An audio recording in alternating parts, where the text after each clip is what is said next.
Hi there. We are at Chapter 3, Born of Night. Night bears the dawn, which rises on its death. The Book of Croy. Aries slumps onto her futon and takes out her pad. She traces an invisible line on the screen. The default room setting changes to the inside of a forest. Another sweep of her finger and music comes on. A Calitester flute. The deep guttural sound, almost reminiscent of human voices, echoes through the room. For a while she lies on her back, looking up, trying to relax into the music. All around her, the trees reach far up into the sky. She lets her mind wander, from her encounter with Seth this morning to her conversations with Ty, and from him to CJ. She sits up, opens her memo app, and types. "Where were you today? Missed you. Hope you're okay. A." She pushes the send button and lies back down. A few moments later, she's fast asleep. The slight vibration of her watch wakes her. When she looks at the screen, it flickers a few times, the sign that the 1-hour loop has begun. Her watch shows 1:38 a.m. She feels a sense of dread and slight panic. She can feel her heart beat inside her chest. She decides it must have been something she dreamed. Before she can acknowledge that it's probably more than that, she makes herself get up. She puts on black leggings, a dark gray turtleneck, and a zipped sweater. Depending on what time of year, it can get freezing cold in the ducts, especially during the summer months when massive amounts of cold air are being pumped through the building. A wool cap is the final piece of her outfit. Her heart rate is not slowing down. She puts her hand on her forehead, but it shows no sign of fever. She's not dizzy, but judging by her pulse, she's just run up a few dozen stairs. She also has the slight sense that her brain isn't functioning as it normally does. Underneath all this, and not accessible to her conscious mind at the moment, is the thought that she's forgetting something. She takes a couple of sips from her water bottle, breathes in deeply a few times, and turns off the forest program in her room. The music had stopped automatically a while ago. She opens the duct cover and slides inside. There's usually enough residual light to see what's in front of her. Not too far into the ducts, but enough to see where she's going. After about 8 feet, she encounters the first vertical shaft. She knows where this one is going, has used it many times in the past, together with all the ones that branch off from it. Tonight, she has a different plan. She has a sense of where the shaft with the marked metal grid is. Maybe not exactly, but enough to be able to move in its general direction. In order to reach it, she has to get to the other side of the building's core. The motor she'd repaired this morning is located almost exactly diagonally across from her current location, a few floors up. She knows she needs to follow the ducts on the horizontal plane, moving left on most intersections, and then move upward for a while. Her sense of where she is in the vast space of the massive maze of ducts is all she can count on. Without it, she would be lost and never find her way back to her room. The duct she's currently in is the smallest kind. It connects to a larger channel that picks up other side channels and leads in turn to an even larger one. In that one, Aries can walk. Not quite upright, but she can use her legs rather than crawl on her stomach. After a few minutes, Aries comes to a T and a larger duct. From here, she's able to use her knees. She's so used to moving like this that she doesn't think twice about it. For her, it's almost as natural as walking. In fact, she has over time perfected this way of moving from point A to B to such a degree that she can move through the ductwork while making almost no sound at all. She turns left and now moves on her hands and knees to yet another intersection. By her estimation, she should now be close to the dining room. When she thinks about her encounter with Seth this morning, she becomes aware of her still pounding heart. The undercurrent of panic she had felt before now makes its way to the foreground of her mind. She's never experienced this kind of panic, especially if there was no obvious reason for it, such as her fear of heights or the feeling of dread before she enters the dining room every morning. Push through it, she thinks. It'll go away eventually. Before she makes another left turn at the third intersection that leads directly toward the building's core, she looks to her right. The darkness of the duct makes it impossible to see further than about 20 feet. She squints her eyes to see better. There's movement. Just beyond the area that is visible, she can see something in the duct. She can also hear it over the pounding of her heart. A flapping sound. Then stillness. Then another flapping sound and something scraping over metal. Her sense of panic doesn't feel so abnormal anymore. Is there someone else in here?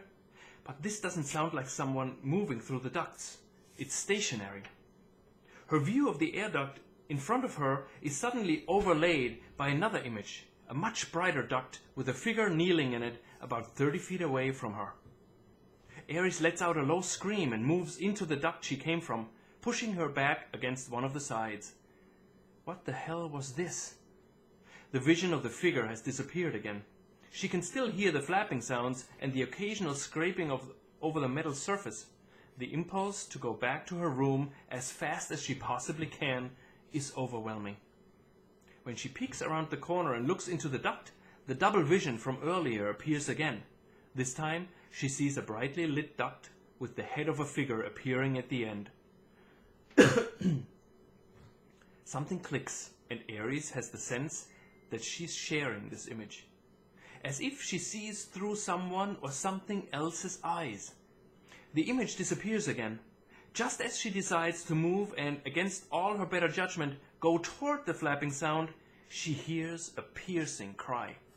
It sounds unlike anything she has ever heard, yet at the same time strangely familiar.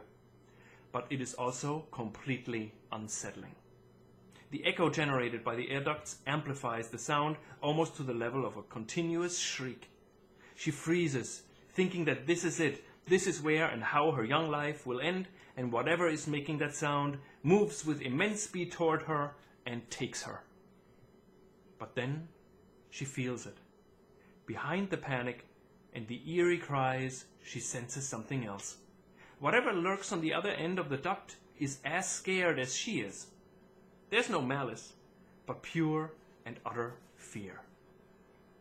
For a moment, Aries is torn between going back to her room and forgetting this whole episode and crawling toward whatever is that waits in the darkness. Without thinking about it any further and following sheer instinct rather than rational thought, Aries moves away from the wall and turns the corner. Slowly she crawls toward the shrieking. She still can't see much until after a few more feet she recognizes a shape. The flapping thing is a wing. A bird? How did it get in here? How is this even possible? Shh is all she can muster. Shh, I won't hurt you. Be still. Otherwise we'll both get caught. It is as if Aries can sense the slightest calming of the other. She decides to keep going. Suddenly she sees another overlaid image in her mind. This time it is very clear. In the bright air duct, the figure she looks at is herself. It is as if she sees what the bird sees. Preposterous is all she can think. Until she realizes that the panic she's feeling is not her own. Not at all. It is that of the bird.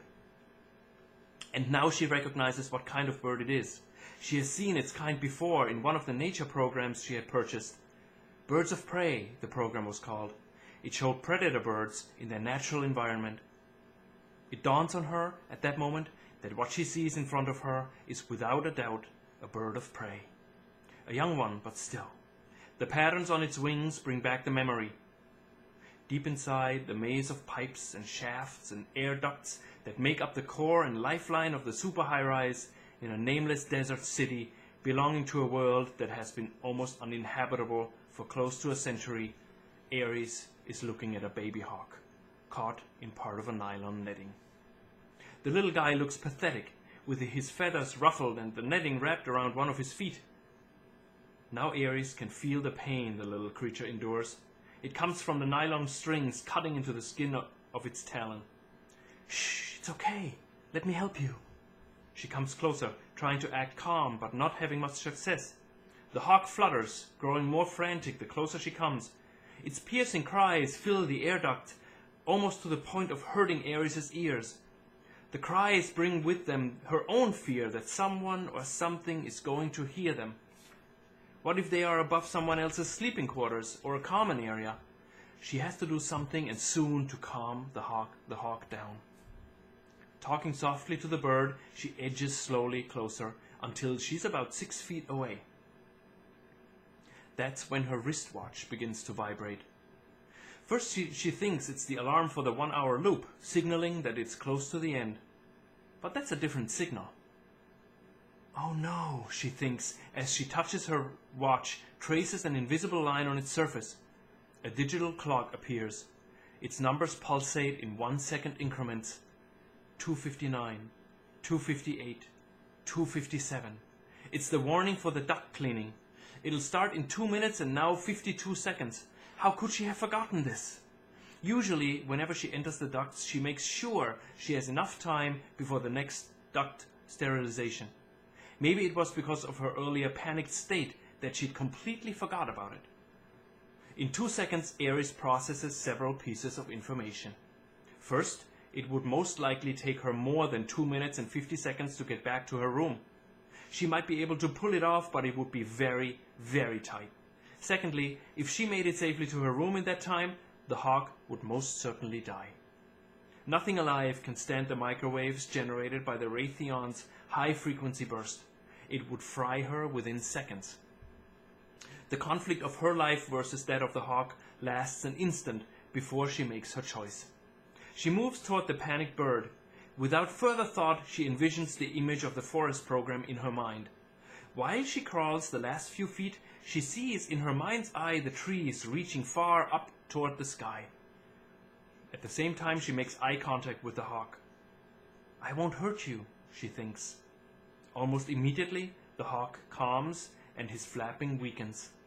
Whether that's because of the image she holds in her mind or out of sheer exhaustion, Aries doesn't know. Then she reaches the small bird, takes him into the palm of her hand. He's larger than her hand, but she can easily fit him into it and hold on to him. She stretches out her hand and grabs him, gently but firmly, so that she has both wings under control. With her other hand, she begins to untangle the hawk's foot. How did you get in here, huh? She says quietly. How could you possibly have gotten in here?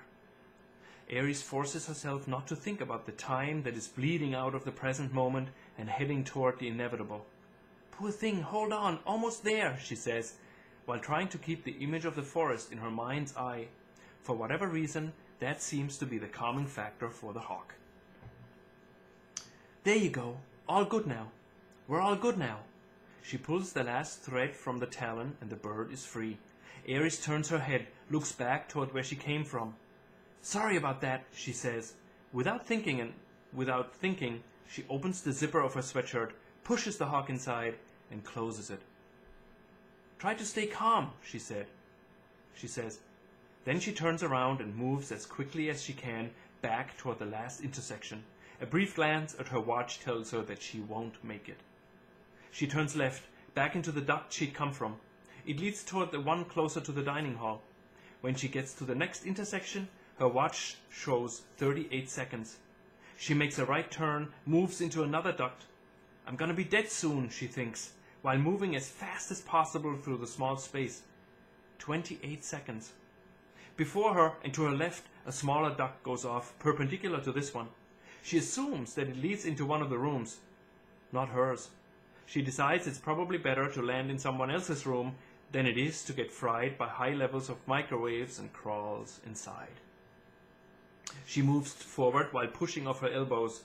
I hope the vent cover isn't bolted shut from the other side. Her watch now pulsates in 1 second increments, red and blue, less than 10 seconds. She reaches the grill, pushes against it, once, twice, 3 times. Come on, come on, come on! On the 4th attempt, it opens and bounces into the room. She crawls through the opening, pulls her feet out of the duct. Her watch goes dark. 0 seconds. Her heart beats so loud she barely hears the low vibration coming on in the ducts. It lasts 15 seconds. Then it stops. Aries lies on her back, trying to catch her breath. The sensors should pick up her presence at any moment now. The screen with the corporate logo will probably come on, followed by a message to either come in to see her supervisor in the morning, or more likely, to stay where she is and wait to be picked up by security. You have 20 minutes, roughly, to get back to your quarters. The voice comes from the other side of the room. That's when your 1-hour loop expires. Aries turns her head. Until now, she'd been so focused on getting out of the duct that she hadn't even thought about where she'd landed and who would be there when she did. On a futon, in a corner of the otherwise dark room, sits a figure, legs crossed. The hood over his head hides him slightly. His face is illuminated by the pad he holds in front of him. "That was close, huh?" he says. His fingers trace an invisible line on his pad, and dim light comes on, emanating from the screens on the walls. Aries looks around. All 4 walls look as if they are packed to the brim with leather-bound books on thick shelves. But not only that, the spatial illusion goes far past an ordinary room with books in it. The library extends in all directions and into a seemingly endless room of massive proportions. It is very hard to make out if this is an image on a screen or a real room. The illusion is almost perfect. But how is this possible? Images of libraries or anything related to books have been banned for almost 2 centuries. To have this program on anyone's screen would be punishable by prison. "I was hoping you'd find your way in here one day," he says, and looks up. And now she recognizes his face. It's Kira, the boy who sat next to her table that morning. "I'm sorry to intrude. I didn't mean to come in here so unexpectedly." That's all Aries can come up with. Her mother always told her that if she couldn't think of anything to say, at least say something nice. "You knocked 3 times. It was on me to answer the door. And you are welcome." There are several strings of thought going through Aries' mind. One of them is the imminent door busting and pouring in of security personnel, and them subsequently pulling her out of this room and straight into a jail cell. The other questions are all related to the library image on the screen. But before she can get clear enough to form another sentence, there's a weak flapping sensation coming from inside her sweater. The hawk! She had completely forgotten about him. She'd been as careful as possible all the way through the duct, not to crush the little guy, but for the last minute or so the bird had completely left her thoughts. "So sorry, I'm so sorry, hold on." She opens the zipper on her sweater and grabs the bird, gently taking him and holding him in front of her. "No way," Kira whispers. "No freaking way. Where did you get him?" "I found him in one of the secondary air ducts. His talon was caught in a piece of nylon netting. Isn't he beautiful?" "He sure is. Can I hold him?" She's unsure at first, then she gives the bird to Kira. "Poor little guy, he was so scared when I found him." "I think it's not a guy. It's a girl." "A girl? How do you know?" "This is a red-tailed hawk, approximately 4 months old, and even though it's almost impossible to tell, I'm going to say it's female." "How do you know this? How does anyone know this? And how can you have a library program on your screen? And what are you doing up at 2 o'clock in the morning? And how come nobody is busting in the door right now?" Kira lets the hawk sit on his arm. She spreads her wings and looks as if she's going to take flight. But instead she shakes out her wings and then folds them back in. "To answer your last question first, nobody's coming for you for the simple reason that nobody knows you're here. At least not for another," he looks at his watch, 15 minutes. "Secondly, I was up because I thought I might hear something in the ducts, given that your loop went on at 1:38 a.m. But I never hear anything. You must be very good at crawling around in there. I have pretty good ears. As to your other question of how I know that our girl here is a girl, I studied ancient birds of prey for a while. Did you know that red-tailed hawks can adapt to almost any climate and habitat? They are also really good for hunting." "Hunting?" "Yeah, hunting. Also an ancient form of..." "I know what hunting is." "Sorry. You were looking at me as if you didn't... It seemed like you didn't know what I meant. Sorry." It's okay, don't worry, Aries says, stretching her arm out next to Kira's. Can I have her? How do you want to call her? Kira asks as he moves his arm so that it touches Aries. The hawk jumps onto her arm. She lets out a low scream, not expecting the force of the talons with which the bird clutches her forearm. She's strong, Aries says. And she'll be much stronger when she's fully grown. She can get up to 3.5 pounds if you feed her regularly. Speaking of which, Kira moves to a small box in the corner of his room and takes out a plastic container. He sits back down next to Aries, opens it, and takes out a piece of cooked ham. You eat meat? Aries asks. Yeah, you don't? No, absolutely not. That is awesome, he says, while holding a piece of the ham in front of the hawk, who grabs the entire thing and swallows it whole. She's hungry, Kira says, while handing her another piece. She obviously is. Do you have enough? I mean, will you have enough for her and yourself later on? I work in the kitchen. Don't worry about me. I'll always have enough to eat. It looks like it, Aries says. Kira looks to the side, a hint of embarrassment in his face. Sorry, I didn't mean it that way, she adds. At all. It just seems like you have enough to eat. That didn't come out right either. For the first time since she came into his room, she takes in his face completely. The brown hair surrounding it is disheveled and curly. His eyes are round and clear, and a boyish fuzz is developing in some areas of his face, not able to cover the red, healthy-looking cheeks. His stature is stout, but when he'd moved earlier, Aries had noticed that he was quick on his feet and in control of his body. Don't worry, Kira assures her. No, I want you to know that I don't share in what's going on in the dining room, and I'm not judging you in any way. I want you to know that. I just meant before that it looks like you can take care of yourself, which brings me to the question of why is there still nobody busting through that door? Can you keep a secret? Kira asks. I think we're past that point. Right. You're right. Okay. I'm basically an empty folder. An empty folder? Yes. Imagine you have a folder on your pad that has 65,000 subfolders in it. They are all there and information flows in and out of them all, and you can scan all the information that comes out of all the folders, all the video surveillance, all the social habits, eating habits, what you do in your free time, etc. The mainframe has all this data. It knows everything at once, but one thing it doesn't know is what it doesn't know. I'm an empty folder because there's no feed to my room, but nobody knows because nobody's looking closely. So they don't know when you're not in here and where you're going, what you're doing? Yes and no. They don't know what they don't know. They don't know that they don't know what I'm doing in here.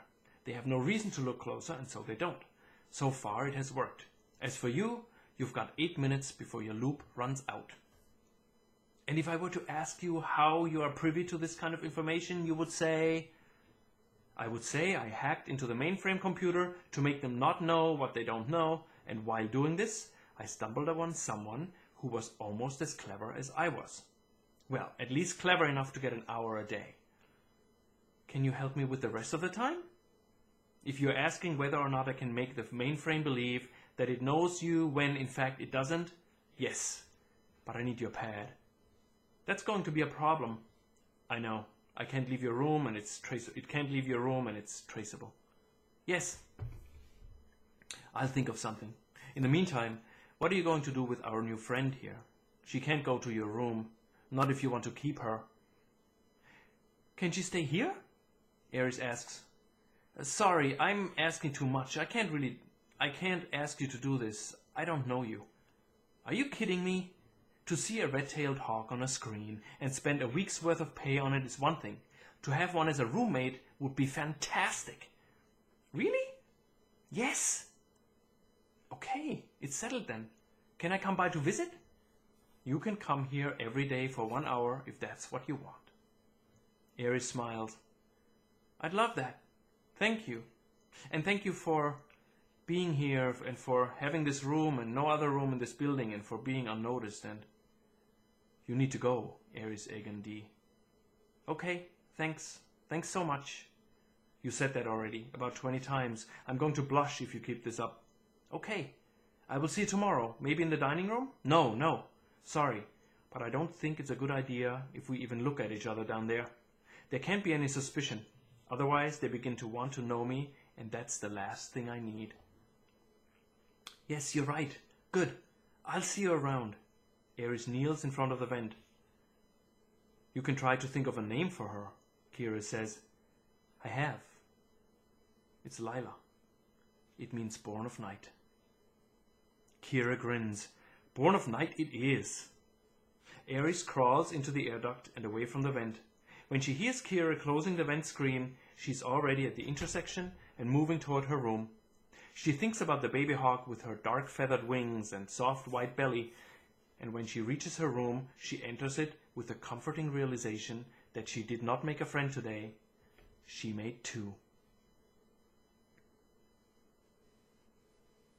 Taken from recording ML mainframe log 1774519000008 FTL. Who are you? No! What are you? Let me go! No!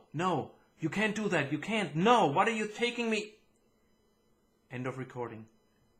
ML mainframe log 1770451900008 FTL.